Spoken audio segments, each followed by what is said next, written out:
Bienvenue dans cette vidéo un petit peu plus sérieuse sur Harry Potter où on va revenir sur les comportements et les particularités du profil psychologique qui ont été mis en avant dans la première vidéo. J'espère que vous l'avez apprécié. Pour ceux qui ne l'ont pas regardé, je vais remettre la liste. Alors tout d'abord, quelques petites précisions sur cette première vidéo. La vidéo humoristique, j'entends. Si c'était à refaire, on pourrait probablement améliorer pas mal de choses et rentrer peut-être un petit peu plus dans le détail à certains moments. Comme vous pouvez le voir dans la première vidéo et ici aussi, j'ai mis en avant quelques particularités du profil d'Harry qui sont catégorisées en 4 parties, comme vous le voyez. Il faut savoir que ça pourrait être quelque chose à faire dans notre travail, avec ces catégories, pourquoi pas. Ce serait pas forcément toujours le cas. Ici, ça me semblait intéressant à cause ce que j'ai appelé des signaux d'alerte clinique et des particularités de l'historique d'Harry. À l'avenir, ce sera pas forcément toujours de cette manière-là. Ensuite, il faut aussi savoir que, évidemment, on est dans un exercice intéressant, mais qui s'éloigne fortement de la réalité, à cause de plusieurs points sur lesquels j'aimerais revenir rapidement. Le premier, c'est qu'on a mélangé un petit peu tous les âges. On a pris les 8 films, 7 livres et fait ces listes. Donc il y a des comportements qui étaient peut-être présents jeunes et d'autres comportements qui étaient peut-être présents plus vieux, en tout cas des exemples qui auront été donnés, qui correspondent à 11 ans, et puis pour les plus vieux, ils devaient avoir 17 ans à la fin, quelque chose comme ça, 18 peut-être même. Dans la réalité, il faudrait regarder comment la personne a évolué, donc qu'est-ce qui était présent plutôt pendant l'enfance ou l'adolescence, et qu'est-ce qui est encore présent aujourd'hui en fonction de l'âge à laquelle la personne est amené à nous voir. On tiendrait compte évidemment également de sa situation aujourd'hui. Donc par exemple à la fin de l'histoire, il est adulte, il a des enfants, il a probablement un travail, etc. Il faudrait en tenir compte et voir comment ça se passe aussi aujourd'hui pour lui et est-ce qu'il y a des nouvelles choses à prendre en compte. Faire le point un petit peu là-dessus. Ça reste un exercice intéressant et Harry n'est pas le personnage qui évolue le plus. Hein, ça reste un gentil du début à la fin, sans arc narratif extrêmement prononcé. Donc pour tout ça, ce qui manque finalement, j'ai envie de dire, ce serait de pouvoir discuter un peu avec Harry en vrai, qu'il soit là, pour nous donner un petit peu les dernières informations sur où il en est dans sa vie, mais aussi pour revenir un peu dans tous les exemples qui auront été mis en avant, pour qu'il nous donne son avis et ses explications sur comment lui, il a perçu les choses, comment il les a vécues, ce qu'il a pu ressentir. C'est ça un petit peu qui nous manquerait pour aller plus loin. Voilà, maintenant, on va pouvoir revenir sur la liste des particularités, en commençant par la partie historique. Alors tout d'abord, on a ce que j'ai nommé historique de négligence. Alors là, je fais référence à son histoire chez les Dursley, qui dure quand même pendant 11 ans, et où il vit dans le placard, et où il est au minimum négligé. Et là, il faudrait revenir un petit peu sur qu'est-ce qui a été mis en avant dans les films, et qu'est-ce qui aura été mis en avant dans les livres, pour faire la distinction.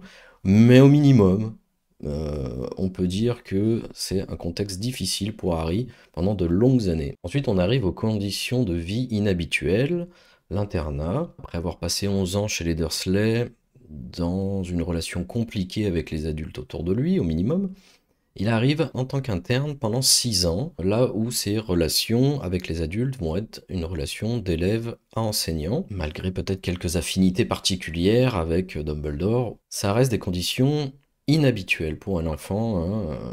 C'est rare, ce serait d'autant plus rare qu'il n'a pas eu pendant les premières 11 années de sa vie de soutien positif de la part d'un adulte. C'est un contexte suffisamment particulier pour qu'on puisse se poser la question de quel impact ça a pu avoir sur Harry. C'est toujours compliqué de savoir à quel point ce genre de choses a pu impacter une personne. C'est là aussi où il faudrait pouvoir discuter un petit peu avec Harry et voir comment il justifie le reste de ses comportements parfois un petit peu limites. Je pense entre autres quand on arrivera à la refus de demande de l'aide. Ensuite, nous avons les nombreux deuils, dont ce que j'ai appelé les figures paternelles. Alors déjà, la remarque que Harry connaît de nombreux deuils avant sa majorité, ce qui est déjà particulier. Il y a la mort de ses parents pour commencer, qu'il n'a pas pu connaître, mais il y a aussi ensuite de nombreuses personnes, dont ceux qu'on pourrait appeler les figures paternelles. Donc là, je pense à Dumbledore, pourquoi pas. En tout cas, ils ont une relation particulière, et ce serait à Harry de nous dire laquelle. On a Sirius, qui est probablement le lien le plus fort, hein, qui se rapproche le plus d'une relation, entre guillemets, père-fils, en tout cas parrain-filleul, qui a du sens pour Harry, qui est forte pour lui, et ça semble d'autant plus compréhensible qu'il n'a pas eu d'autres relations de ce genre-là avant Sirius. Ensuite, on a aussi Lupin, avec qui il développe une relation très particulière dans le 3, dans le livre, le film.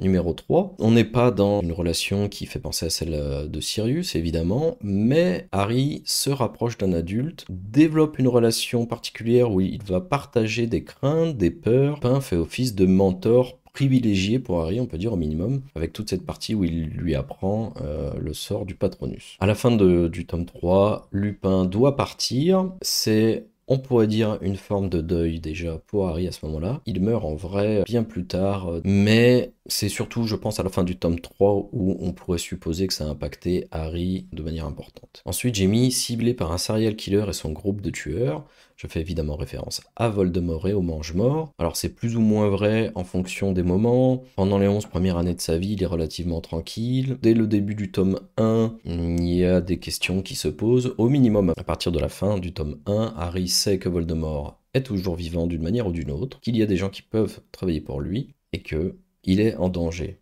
C'est surprenant qu'il ne se prépare pas un petit peu plus, d'ailleurs, je trouve, par la suite. Tome 2, tome 3, c'est peut-être un petit peu différent. On a un Voldemort jeune qui revient par magie, donc c'est pas le même danger, c'est peut-être pas le même serial killer, entre guillemets. À partir de la fin du tome 4, il n'y a plus de doute. Voldemort est de retour, les Mange-Morts sont là, il n'y a pas de doute également. Donc Harry vit dans un contexte extrêmement difficile, il n'y a rien de rassurant pour lui. On peut même s'étonner qu'il aille aussi bien, ou qu'il semble aller aussi bien. Et là, on arrive sur les facteurs de protection, où j'ai mis résilience en premier, en référence à cela, parce que malgré cet historique extrêmement difficile, Harry arrive à avoir une vie, alors, une vie ordinaire, peut-être pas, mais à avoir un développement correct. Il fait ses apprentissages scolaires. Alors, avant ses 11 ans, c'est pas forcément très clair, je pense, mais ça a l'air d'aller malgré tout. En tout cas, après, il est à Poudlard et ça se passe bien. Il n'y a pas de souci particulier. Il aime plus certaines matières que d'autres, comme tout le monde, c'est pas un problème. Ensuite, il a des relations sociales correctes, hein, il a des amis, très tôt. Dès qu'il arrive à Poudlard, il se fait des amis très vite. Il a des amis privilégiés, mais ça c'est normal aussi. Il est aussi apprécié d'autres de ses camarades, particulièrement à Gryffondor. Vu le contexte social avec la répartition en 4 maisons à Poudlard, ce n'est pas choquant. Plus tard, il va développer des relations de couple, comme n'importe quel adolescent, j'ai envie de dire. Rien de particulier à ce niveau-là. Et c'est ça hein, que je mets en avant, hein, c'est qu'il n'y a rien de particulier, malgré son historique. On aurait pu s'y attendre. Alors,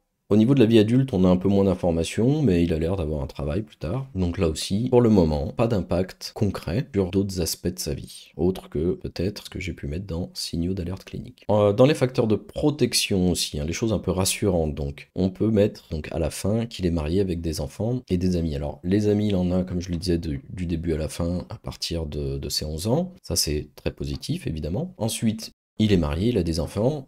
C'est très positif aussi. C'est le genre de choses dont on tient compte. Ensuite, on arrive aux signaux d'alerte clinique avec l'impulsivité. L'impulsivité, c'est quelque chose qui peut se décomposer en plusieurs dimensions, dont l'impulsivité sous le coup d'une émotion forte. Alors, il y en a d'autres, mais pour Harry, j'ai l'impression que c'est souvent sous le coup d'une émotion forte négative, donc la colère par exemple, ou la tristesse. C'est souvent là qu'il va agir de manière impulsive. En tout cas, il y a de nombreux exemples où Harry est impulsif. C'est là où il aurait peut-être fallu rentrer un peu plus dans le détail pour vraiment les lister tous un par un et revenir sur le contexte, la situation dans laquelle il a eu ces comportements et vraiment faire la distinction entre les différentes dimensions de l'impulsivité. Un des exemples qu'on peut avoir, c'est lorsque Harry essaye d'utiliser des sorts impardonnables. Ça arrive à plusieurs moments, il me semble, j'ai noté de côté au moins 2 moments.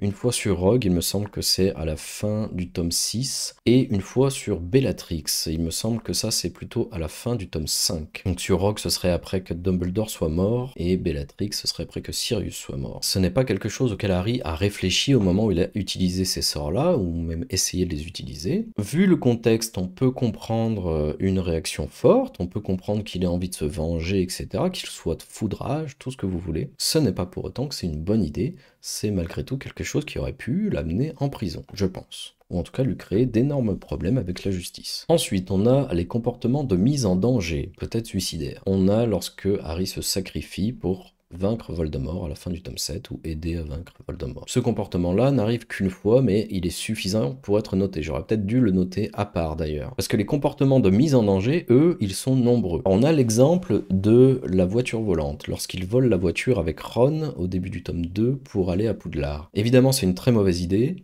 C'est une idée qui a eu des répercussions au niveau de la justice pour le père de Ron, si je me souviens bien. Ça aurait pu avoir des répercussions encore plus importantes sur Harry et Ron. En tout cas, ils ont été en danger à l'atterrissage, ça aurait pu aussi bien se passer. Ça reste un comportement de mise en danger et aussi une très mauvaise idée. Hein. À n'importe quel moment, ils auraient pu réfléchir au début et se dire on attend un adulte et on demande de l'aide. C'est pas parce qu'on est en retard qu'on va être viré de Poudlard, par exemple. Avec de la magie à disposition, probablement que de nombreuses solutions auraient été possibles. Un autre exemple, c'est lorsqu'ils vont tous essayer d'aider Sirius, soi-disant en danger à la fin du tome 5, et ils vont au ministère de la magie, se confronter à Voldemort. Donc là, on a du danger et de l'illégalité. On a les deux. Il y a vraiment de nombreux exemples. Ça fait partie du besoin de raconter une histoire que de mettre son personnage principal en danger ou confronté à des conflits, etc. Harry n'était pas pour autant obligé de faire autant de mauvais choix et d'avoir lui-même des comportements de mise en danger pour autant. Ça fait partie de son profil. On a beaucoup de colère aussi chez Harry, comme on le voit à plusieurs moments. On l'a évoqué dans la partie impulsivité, hein, lorsqu'il s'attaque à Rogue et Bellatrix. On pourrait donner comme exemple ici aussi la fois où il essaye d'attaquer Malfoy avec un sort qu'il ne connaît pas, ce qui a bien failli tuer Malfoy. Heureusement que Rogue passait par là, par hasard. Et que par hasard, c'est lui qui avait inventé le sort, peut-être aussi. Là, on voit le lien colère-impulsivité, hein. C'était évidemment pas quelque chose de très réfléchi à ce moment-là. C'est suffisamment présent chez Harry pour qu'on le mette à part. On peut le voir aussi dans un des montages de la première vidéo qu'il est souvent en colère. Le non-respect des règles, évidemment, de nombreux exemples également, avec les promenades nocturnes à Poudlard, mais aussi des moments où on est clairement dans l'illégalité. Aller au ministère de la magie, j'imagine que ça rentre là-dedans. Voler la voiture, ça rentre dedans. Utiliser une potion de polymorphie pour enquêter sur les élèves de Poudlard, on rentre dedans également. J'imagine que pour toutes ces choses-là, si des adultes, en tout cas des adultes autres que Dumbledore, avaient eu l'information, il aurait pu avoir probablement de nombreux soucis, à la fois à Poudlard, mais peut-être aussi avec la justice. Enfin, le refus de demande d'aide, qu'on retrouve à plusieurs moments également. Là aussi, ça fait peut-être partie du besoin de raconter une histoire. Il y a quand même des moments où c'est un peu exagéré. Par exemple, lorsqu'il s'entraîne mentalement à se protéger de Voldemort. Il fait ça avec Rogue. À un moment, ça se passe mal, et il arrête son entraînement, et il demande rien à personne, il le dit à personne, et là, c'est pour se protéger directement de Voldemort. Donc ça, c'est quelque chose d'extrêmement dangereux. On a bien d'autres exemples, évidemment, et dans cet exemple, Rogue est peut-être en tort aussi, mais ça, c'est un autre problème, peut-être pour une autre vidéo. Par rapport à ces signaux d'alerte, ce qu'on peut dire, c'est que on peut tous être parfois impulsifs, colériques. Ça, c'est vrai, c'est pas forcément un problème à chaque fois. Lorsque c'est un petit peu trop marqué, on peut commencer à se poser la question et s'en inquiéter, parce que l'impulsivité et la colère, ça amène souvent à des comportements qui peuvent être dangereux. Ici, on a des comportements qui sont dangereux pour lui, voire pour d'autres, qui ne sont pas toujours sous le coup de la colère ou de l'impulsivité. Quand on ajoute le non-respect des règles et le refus de demande d'aide, on peut commencer à se poser sérieusement des questions sur Harry Potter et sur son besoin peut-être d'un soutien. Et c'est là où on se dit, peut-être que le manque de relations fortes avec des adultes, de soutien, d'attachement lorsqu'il était jeune, est-ce que ça a pu l'impacter? Est-ce que c'est ça qui a créé ce genre de comportement? Est-ce que ça l'a amené à se débrouiller seul? Peut-être. Ce qui est sûr, c'est que c'est suffisamment inquiétant. C'est là qu'il faudrait avoir son avis aussi. Ensuite, on a la partie autre. C'est des choses qui n'allaient pas dans les 3 premières catégories. Comme elles sont toutes seules, elles n'avaient pas forcément besoin d'une catégorie à part entière. Suivre un adulte inconnu, j'aurais pu peut-être le mettre dans les signaux d'alerte clinique, mais comme c'est arrivé qu'une seule fois, je l'ai mis à part. Il y a un contexte particulier. Hein. Là, je fais référence évidemment au début du tome 1, lorsqu'il suit Hagrid. On est quand même dans un contexte particulier où on l'informe qu'il y a de la magie, que c'est un sorcier, où il a plus ou moins des preuves que ce qu'on lui raconte c'est peut-être pas n'importe quoi, où il apprend des choses sur ses parents, et peut-être où il veut échapper à la négligence de son oncle et de sa tante. Donc il suit un adulte qu'il ne connaît pas. C'est suffisamment exceptionnel pour qu'on le note.